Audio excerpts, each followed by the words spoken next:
রাম নারায়ণ রাম। কথা ঠিকই।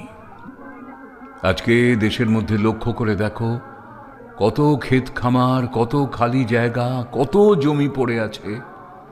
সেখানে চাষের ব্যবস্থা না করে অন্য দেশ হতে খাবার নিয়ে আসছে।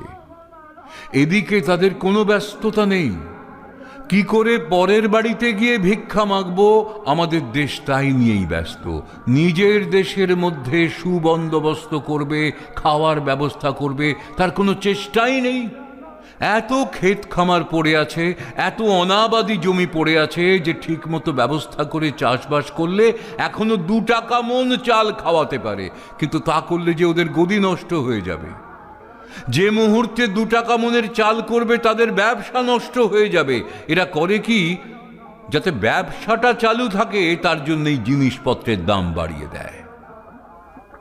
লক্ষ্মী বলে, আমি তো খাবার দিতে চাই, তোরাই তো খাওয়া বন্ধ করিস। আমি খাওয়াবো কি? আমার যা আছে তাতে তোরা বিনা পয়সায় খেতে পারিস।